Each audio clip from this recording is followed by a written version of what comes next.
Hello and welcome to another episode of Agribusiness Matters. This is Ify Nzeka, and today I'm having Mr. Oyewale Oladapo. Mr. Oyewale Oladapo is an agribusiness expert and an aquatic nutritionist. He has a wealth of experience covering animal nutrition, aquaculture, feed production technology, animal husbandry, and business management. Mr. Oyewale Oladapo is my original ego of life. And I'm so looking forward to having this interesting conversation with him, which is a follow up to the conversations that we've been having in previous episodes in the area of food sufficiency. In this conversation today, we're going to be talking about specifically food sufficiency in the area of aquaculture and fisheries.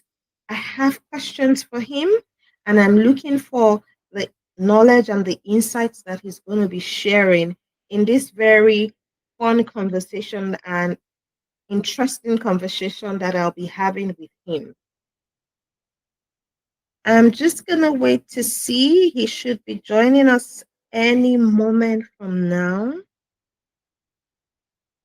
But let us talk a little bit while we wait for him to join in. I realized that there was a challenge in the amount of fish that we import when I started my work in food service. It was amazing to see that we produce very minimal fish within the country.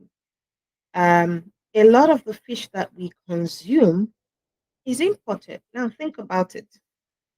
Think about the fish that you eat. Let's just talk about it. The fish that the one that we even enjoy so much. Me and smoked Titus, the fish that we call mackerel. That's soft smoked Titus that we get from the markets.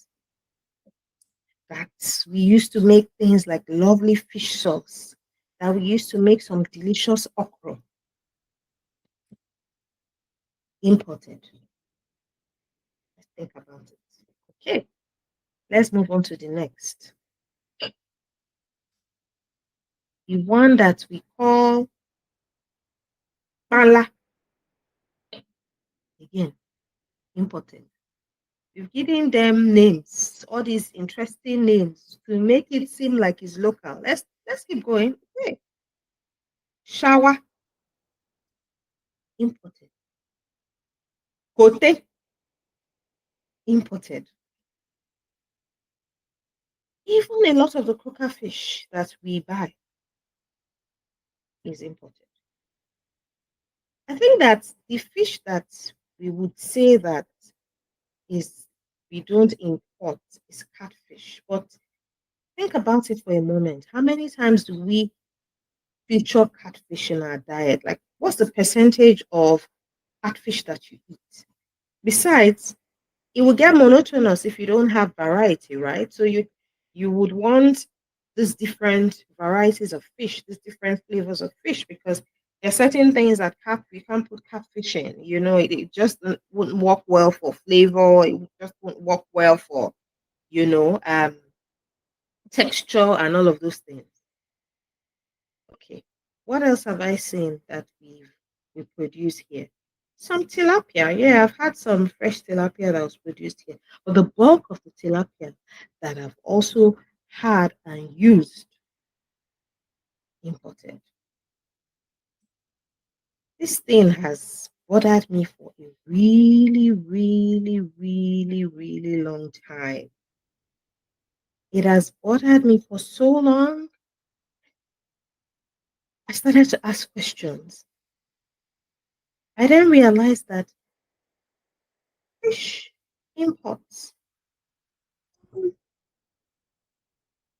one of the largest agricultural imports into the country.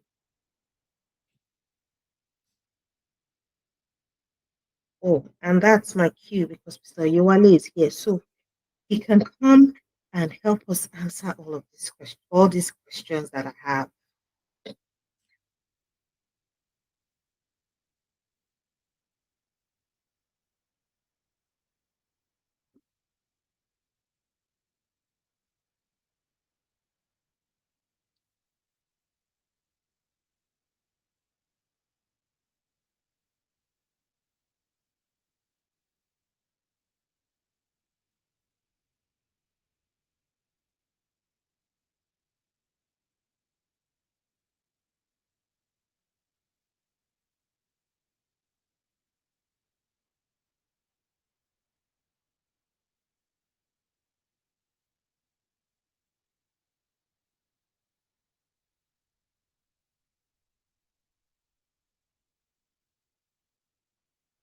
Mr. Oladapo, can you hear me? Yes, good evening, my sister. Good evening, my original Egbon. How you doing? I'm fine, and you? I'm Uh, good. sorry, What's up? What's up? the light here is not so bright, so that's I why still want to I see your switched off the face camera. for 5 seconds.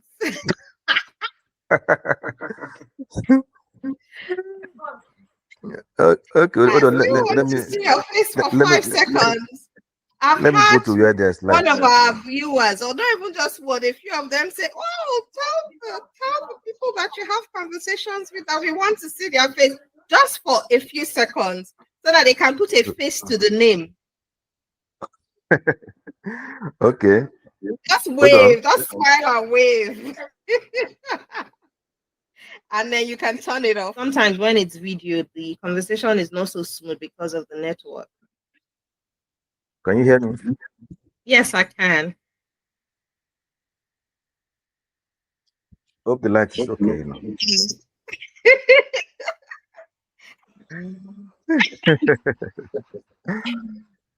Madam Ify, Oh, now, how you doing? the rich agribusiness expert, To see eh? you. A rich I'm woman, just learning. No, I'm learning from you. You know, I want to be like you when I grow up. rich woman, and foodpreneur. We I've not thank the ate your Lord. Amen. I've not ate your food. You are still dodging. Ah, when next you're in Lagos, when you're in Lagos, I will spoil you. Don't worry. So Don't I need to worry. eat your food and tell the whole world and share the testimony.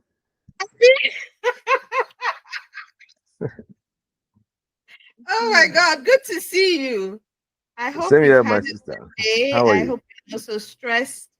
And I really just want to say that I appreciate you taking the time.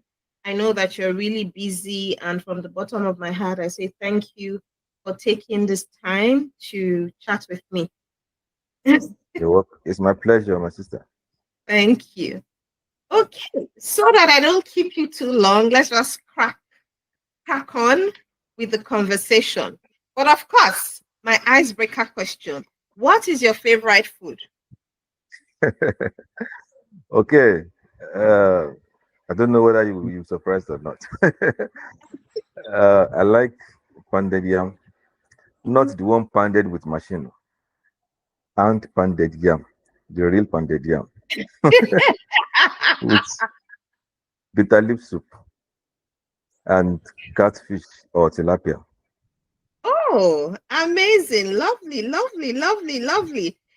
Yes, I'm kind of surprised. I didn't think that you would lean towards bitter leaf, but I love that. I love that you love bitter leaf. Uh, you Healthy, know, and it's such a bitter nice leaf is combination with that pounded yam. yes, My bitter dad leaf used is to love it. Mm-hmm. natural, Mm. so it's at medicinal value. Yes, I get it. I get it. Our our aquatic nutritionist. Yes, so awesome. Okay. So let me quickly move on to the next question.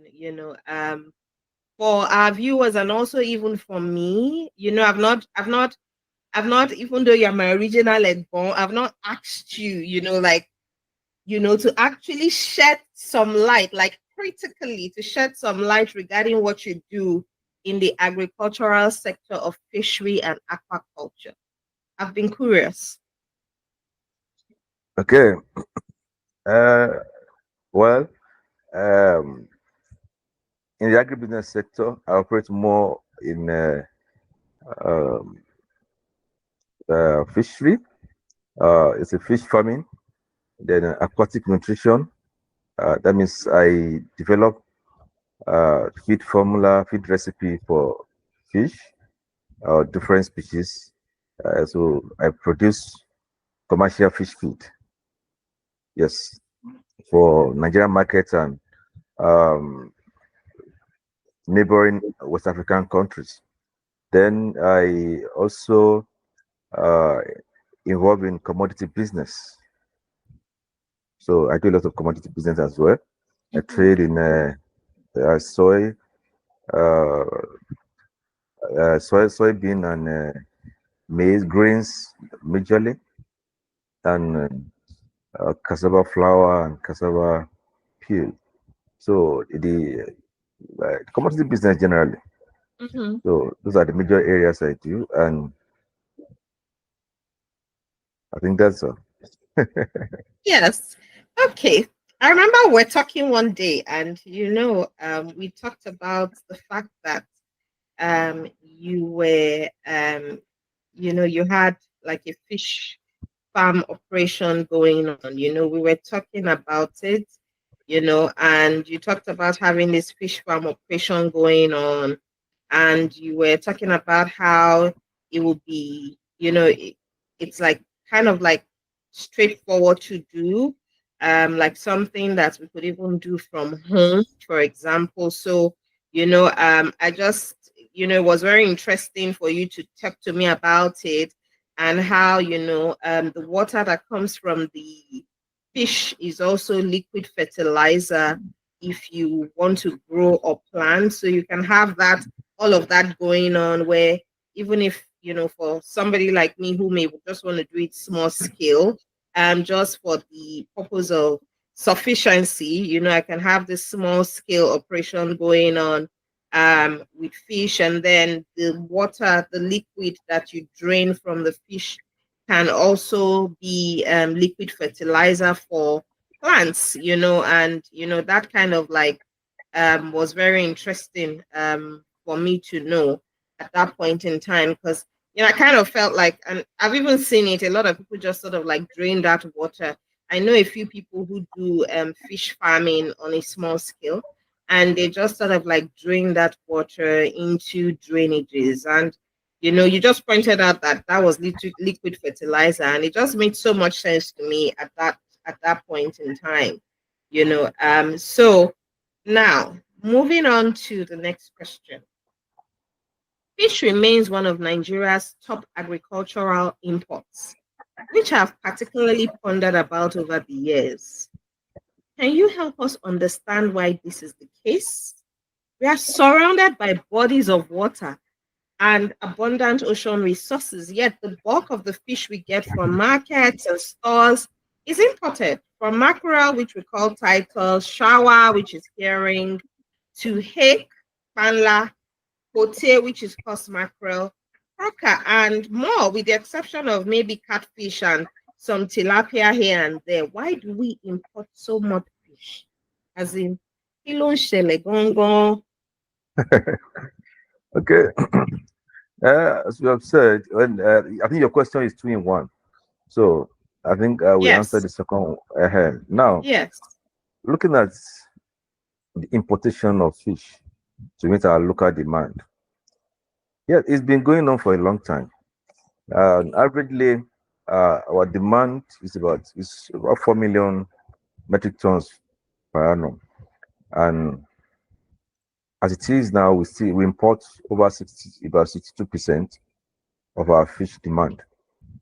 And majorly, you talk about we have a lot of large water bodies in the country. That's true, but it's still controlled by the government, strictly controlled by the government.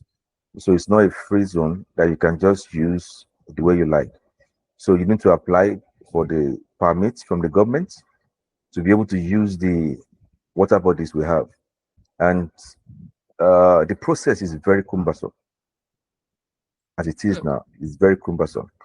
And that's why it's not a common thing here, because the natural water body is make it very easy to do commercial production, produce Mm-hmm. fish in large quantity It is. for industrial use, for human consumption, even for export, because you can do floating cage on the natural water bodies easily, because Mm.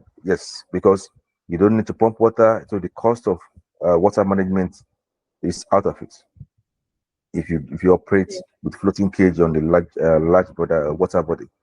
But as it is now, it's still very complicated. It's not as easy as that. So, but if you are very few people that are able to get the government license to use our waterways, are operating it, but very very insignificant compared to what's obtainable outside Nigeria. So for Mm-hmm. now, we still operate with the culture uh, system. What I mean by culture system, you have an enclosed farm like the concrete tank, um, the earthen ponds. You have Mm-hmm. plastic tanks. You have mobile tanks, ponds. All those things. They are they are all in practice as of now. So, but they are still very limited. It limits what we can do. Mm-hmm. So I believe as time goes by, uh, government regulations will be more flexible, and they make it more accessible, more easy to use the natural water bodies for mass production of fish, for both for consumption and for industrial use. Mm. So that's the main constraint we have for now. Okay.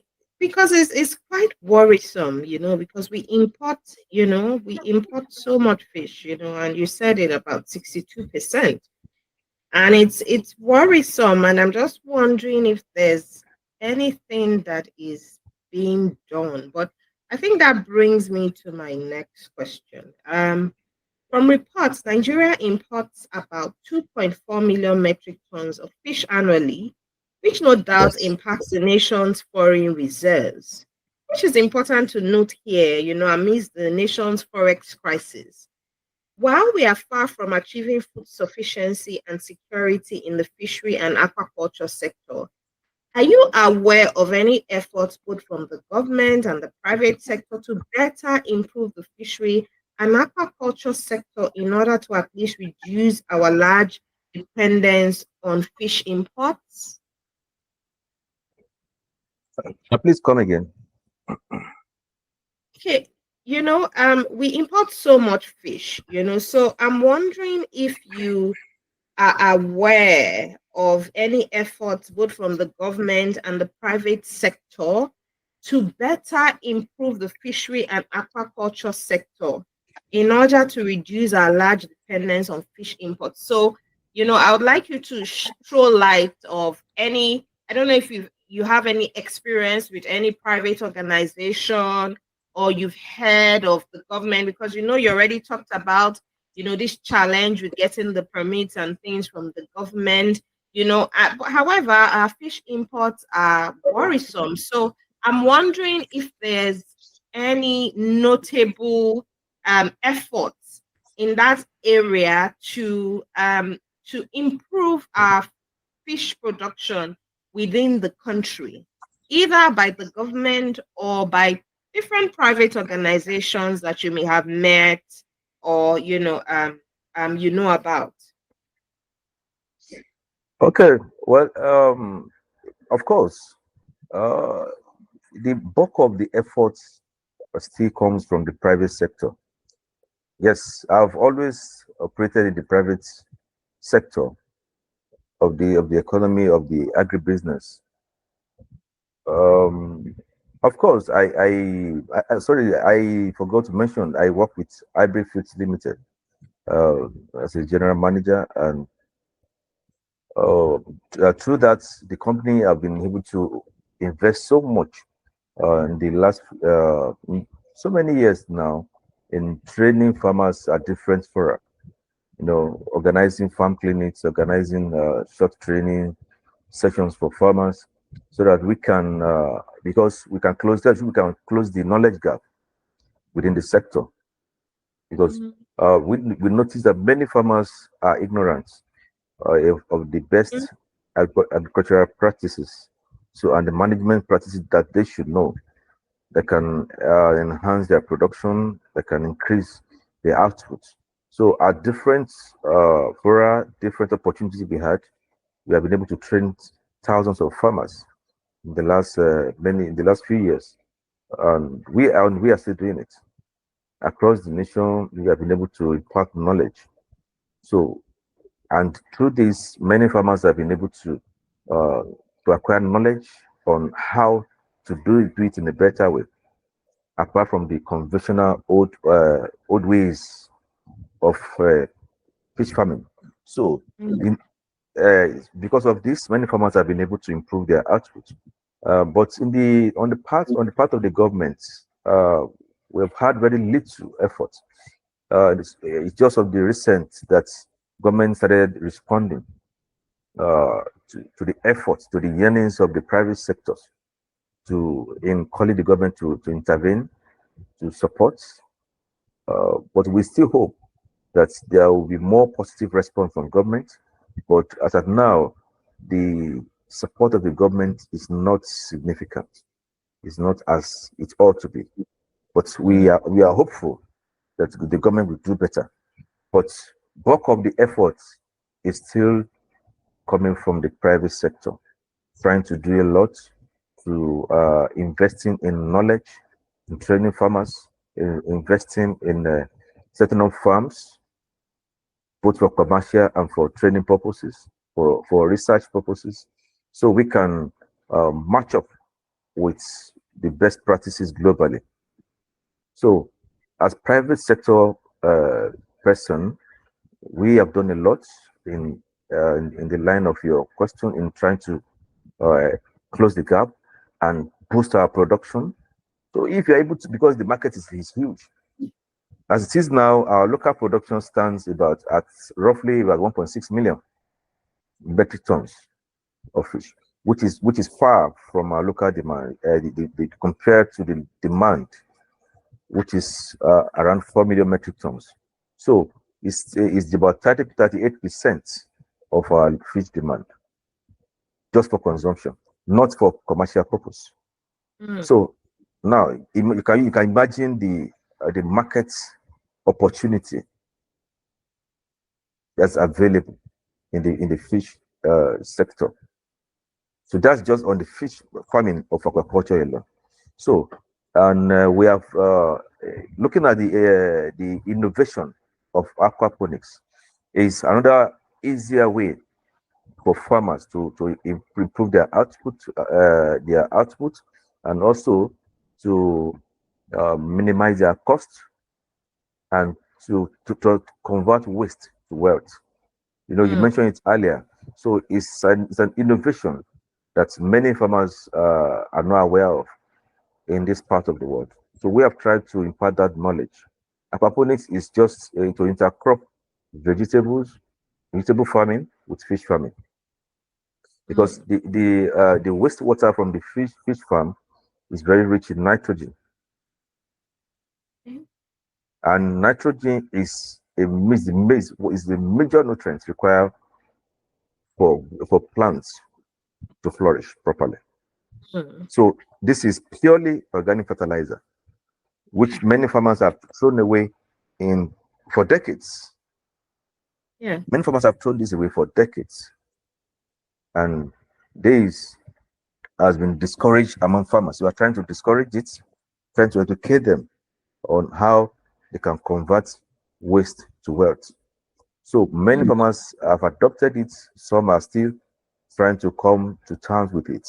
So with this, you can even do uh, modern farming in the city, in your backyard, in your small plot of land. So you don't need to go far before you do. So any space you have, you can go into fish farming, and instead of throwing away your waste, creating to constitute a nuisance in your neighborhood, you convert it into organic fertilizer to grow your Yeah. vegetables, and you're converting waste to wealth. So you are doing two in one business with that Mm. idea. So would you just not increase your cost in any way? So you are raising fish, and you are also producing vegetables, fresh vegetables, organic, no synthetic fertilizers, no chemicals. Mhm. So which is very good for health. So this is the new innovation we are preaching amongst fish farmers nationwide, to see how they can make more money, and in which it will eventually lead to an increase in their production tonnage of the fish. Mm. Thank you. Okay. Thank you. Very, very interesting. And because you talked about fish farmers making more money, I thought to just ask this question.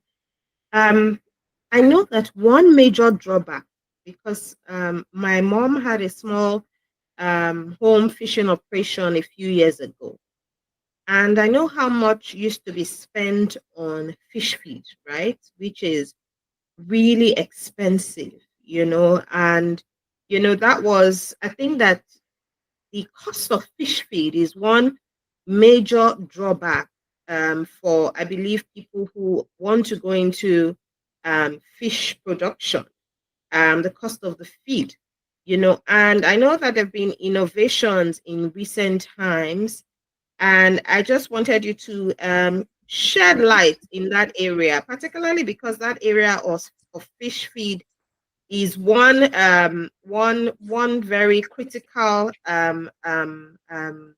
point for people who are looking to go into fish production and want to turn a profit, at the end of a cycle, right? So how I know there have been innovations, and I think that because fish feed is quite expensive, which is also one of the challenges I think that we have, because when you look at fish production in Nigeria and you compare the price of certain fish with, except now because with the forest crisis and the increase in the dollar value, fish has become quite expensive. But prior to a few months ago, you would find that a lot of the fish that is imported is cheaper than the ones that are produced within the country, right? And I think that, so that is a major challenge, in that anybody who wants to go into fish production will be evaluating, the cost of the feed, and whether at the end of it, how much can they sell this fish to be able to turn a profit. But I know there have also been recent innovations in the area of fish feed alternatives in order to balance out, right? So fish feed, you use a percentage of fish feed, and then you use a percentage of, alternatives. We've heard of this insect meal as a replacement. Could you shed more light? Is it something that um fish farmers in Nigeria are starting to do? Are they starting to leverage this alternative, in order to balance things out? Is it even cheaper than fish feed? Because I know that that has always been a challenge, the cost of fish feed, and the fact that people have to determine whether they're going to be able to turn a reasonable profit in that, to be able to go into it. Well, the question, uh, well, I need to explain very well.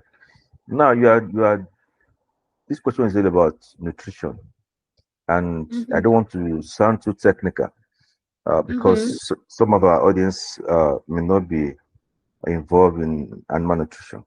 Now, I know that cost of feed is high. It accounts for about 70 to 75% of your total production cost as a fish Mm-hmm. farmer. But at the same time, um, you can't just depend on insect meal, as you mentioned, as a replacement for fish feed. No, insect meal is a protein source, but it cannot supply all the nutrients required by the fish. Absolutely. Nutrition is very dynamic. So there are different nutrients, both micro and macronutrients required by the fish for proper growth, metabolism, and everything. So, and that's why we develop different recipes, different formulas to meet up with the requirements of the fish. So, because if you just feed them with one item, one except or the other, you are not giving them the total nutrient requirements, and their growth will be affected, which will affect your profits in the long run. Mm-hmm. So, and that's why we develop different formulas to meet up with the types of fish you have, with the age of that fish, because it's not a straight jacket. Nutrition is not a straight jacket. So Yeah. we develop feed formulas based on the age of the fish, based on the species, eh, and uh, majorly based on the feed, the raw materials available. So if you look at the nutritional requirements and look at the age of the fish, before you formulate feed. You are formulating based on the specifics. You're not just working blindly. So most of some farmers may not know this, because I know a lot of farmers still practice alternative feeding with insect and other things in the name of trying to manage cost. Well, it can be used as a supplement, but if you have access uh, to good, for example, now we have Nigerian made and fish feed, which is cheaper compared to the foreign imported fish feed. So I encourage farmers to go for that, because foreign feed is imported with forex, and Mm-hmm. naturally is very, very expensive compared to made in Nigeria fish feed. So, and with that, when farmers go for the formulated feed, all the nutrients required by the fish is already compounded in that feed. And Okay. within the record time, you'll be able to achieve the target weight for the market, because you are selling your fish by weight in kilogram. So the weight per time must be, the target weight must be met at when due. So that's why you have to feed them consciously. You can't just operate with its ignorance. You are being deliberate about what the fish requires. So although in the naturally, as I've said, Nigerian made feed is cheaper. Like in our company now, we have different uh, brands, different products or lines of fish feed. We have the premium, we have Atlantic, we have base two, the economy feed, that creates alternative for farmers. So which is cheaper compared to the premium feed. So which has helped a lot of farmers to be able to increase their profit margin. So I encourage farmers to understand the dynamics of nutrition. So Mm. because if you just feed them with one item, you are not giving them the total nutrients required, and eventually you are going to lose your profits. So what we are trying to do now as Nigerian companies uh, that operates in this kind of aquatic nutrition, we try to uh, manage our costs, although it's not been easy. Although I think I'll still talk about it towards the end. Government still need to come in by subsidizing our inputs. So if you're able to get feed ingredients at cheaper rates, at controlled price, we'll be able to formulate feed for farmers at cheaper cost, and farmers will be able to make more profits.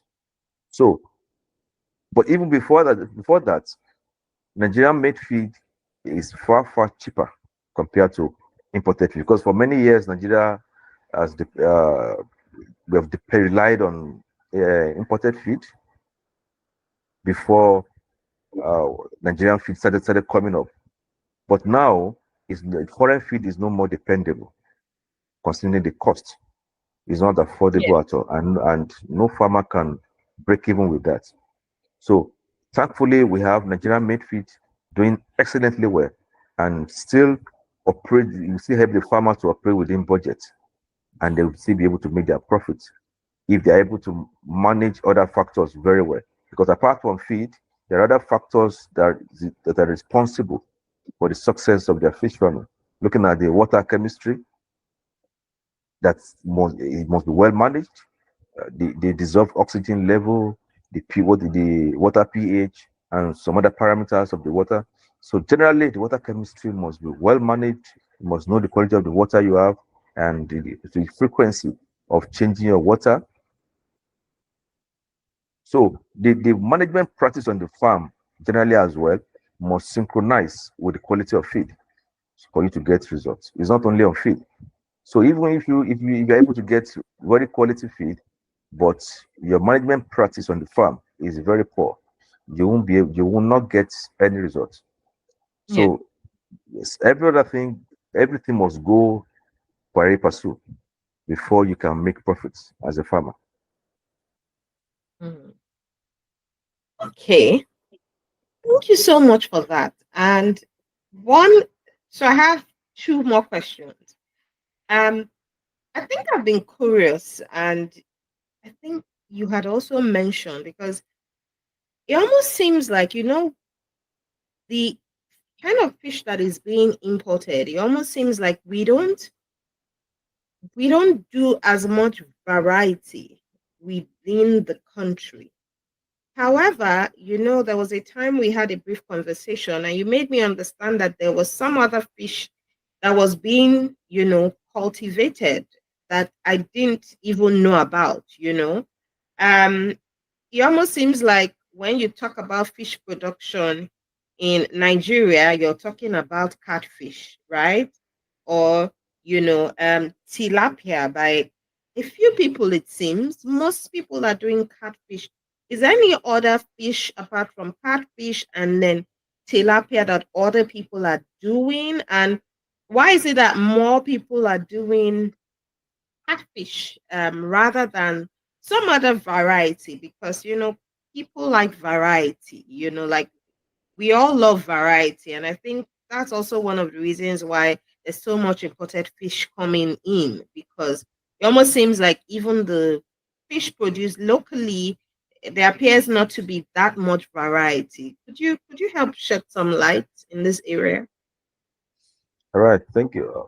Yes, for now, the let's say the common species we have in Nigeria, majorly catfish and tilapia, but we have we have a lot that's let me say that are not as developed to the commercial level that we have tilapia and catfish for now. But we have a lot, like the common carp is also now being produced at the commercial scale. We have pangasius as well. So we have different species that we are now developing into commercial scale, just like catfish has been well developed over the years Mhm. because yes, they've been well developed, well accepted, and simply because a lot of farmers find it easier to rear because they seem to be rugged and easy to rear in different parts of the nation. So, Mm. but there are other types, similar species that are very strong and resilient as well, and very easy to rear. So, I'm sure very soon you start seeing them in the markets. And as I speak Okay. now, as I speak now, common carb is available in commercial quantity. If you need any quantity for your business, for commercial purpose, for consumption, it's available now. And we are in touch with because We have professional bodies. We have that we are in touch with different farmers that are into this, and we are trying to synergize to create What's it called? uh, common carb. Okay, common carb. Hmm. Yes. I need to research that because I'm So just hearing about it. exactly. So it's now available in commercial quantity, and you, for any occasion, for your restaurant, for business, for commercial sale. So, and you will see more of that as time goes by. And they Interesting. are tasty, just like catfish. Taste is very good, and they are very easy to rear as well. Oh, okay. That's interesting to know. How about this other one you mentioned? Pangash what? Okay, okay. Pangasius. Mm-hmm. Yes, Pangasius is the appearance looks like catfish, but it doesn't have the fin. Doesn't have the fin like catfish. Okay. Yes, and they are more carnivorous in nature. They feed more on herbs. They are more sorry, they are more herbivorous. They do Heavy. well on, yes, Mm. yes, they do more. They do better on plant protein compared to catfish. That requires some level of animal protein sources. Mm. Yes, they are even cheaper to rear compared to catfish. Mm. I also understand that tilapia is also cheaper to rear than catfish. Is this true? Well, it depends. Depends on the type you have. There's what we call uh, the monosex catfish, tilapia. Monosex means you have single sex of tilapia in your farm, in your pond. The other type, the natural one that does natural mating. When you stock in the pond, they can easily mate and multiply by natural Mhm. means. So, and they feed a lot on plant protein as well. So it's in that case, if you are not knowledgeable to know that you don't have a monosex which does not multiply, if you stock the type that can multiply naturally, you will be shocked that they won't do it because you will end up underfeeding them. For example, if you stock 1,000 and before you harvest, they have turned to about 2,000 or 3,000, and your feeding must be done, calculated according to the stocking density, the population of fish you have in your pond. Mm.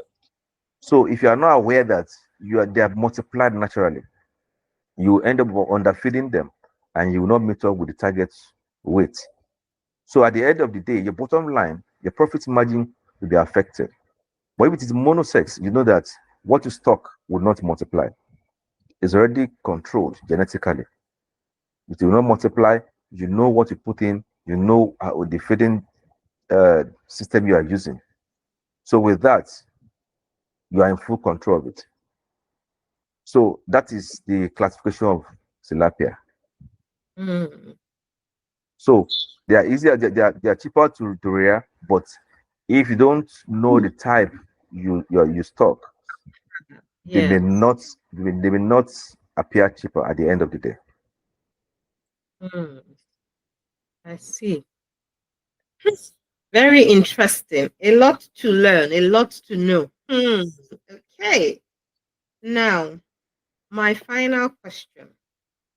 What are your thoughts on what needs to be done in order for us to achieve food sufficiency in fisheries and aquaculture? I know you've said a few things, but I'd just like you to elaborate more on your thoughts on what needs to be done for us to be more sufficient. Yes, we have a long way to go because, of course, we're only producing about 30 something percent of what we consume, and we are importing 60 something percent. So, of course, we have a long Yes. way to go, but you know, um, the journey to get there starts with the steps that we take today. So, I'm just, wondering if you can share your thoughts on some of the things that we could be doing, to improve the production in the country. Right. There are a few points that I would like to discuss here. First of all, the government needs to provide adequate security for farmers because the level of insecurity in Nigeria has scared away a lot of farmers. And Yeah. this has led to the current food shortage that we experience now in Nigeria. And the government have a lot to do in this aspect.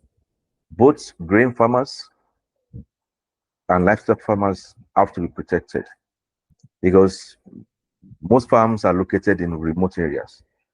And Hmm. a lot of, yes, some farmers has been kidnapped at one point or the other. So which has created some level of fear to some farmers. So this must be addressed. And two, looking at, because let me go back, let me elaborate more on the grain because the grain forms larger percentage of the feed of animal feed. You understand?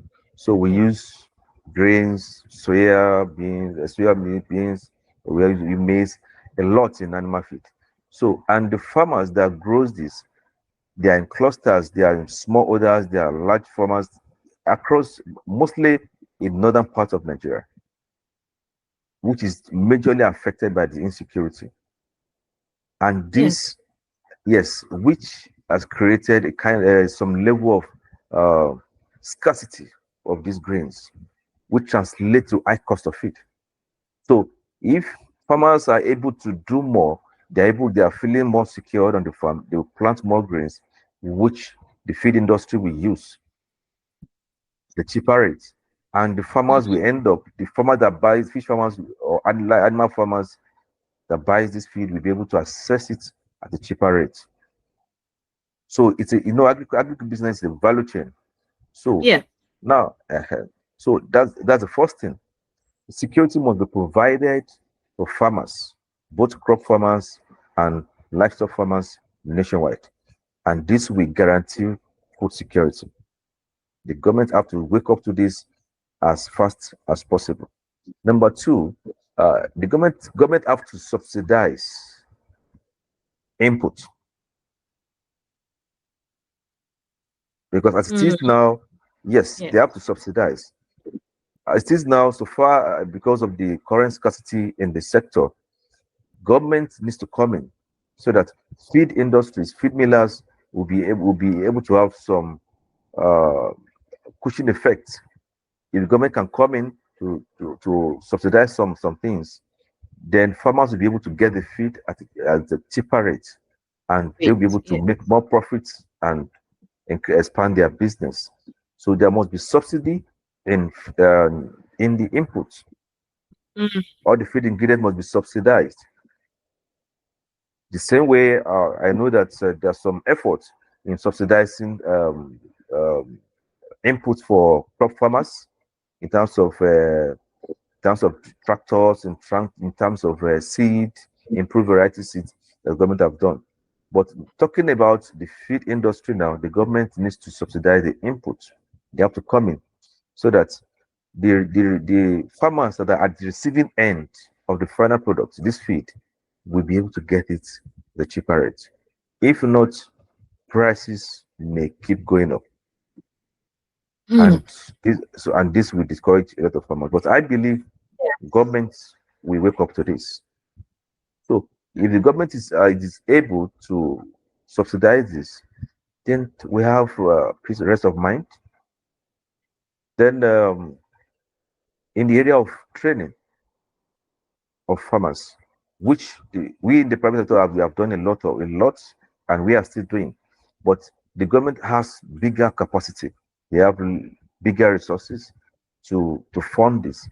So I encourage the government to partner with the operators, the practitioners, the professionals to provide more training for farmers across the nation because you cannot overemphasize the area of training. Knowledge is very, very important.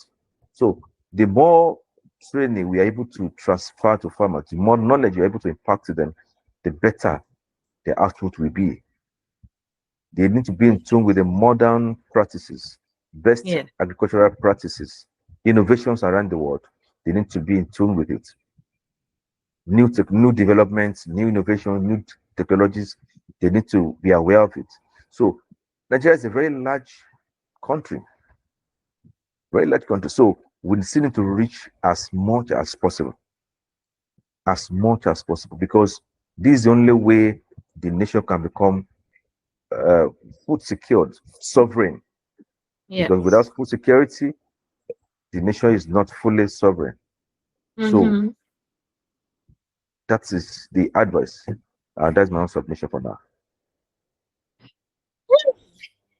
Mr. Oladapo, thank you for dissecting this to us in this way. I truly, truly appreciate the knowledge, the insights. This is one episode that I will keep playing back personally. I truly, truly appreciate this. You've given me work. I have to go and research on common carbs because I'm also looking to do some measure of fish farming, but on a small scale, majorly for self-sufficiency, and then from the knowledge and insights that you've given, then use, the organic fertilizer from, the liquid for my vegetables and things, which is something that I'm going to be um, doing over the next few months. And of course, I'll be coming to you at the back end, my Egmo, to ask many, many, many, many questions. Yeah, you're always welcome, my sister. Thank you so, so, so, so much. I truly appreciate this. It was fun having this chat, very insightful. Thank you so much for your time. I truly appreciate It's my pleasure. it. Okay. All right. Thank Take you for the care. privilege. Thank you so much. All right. Bye-bye. Bye.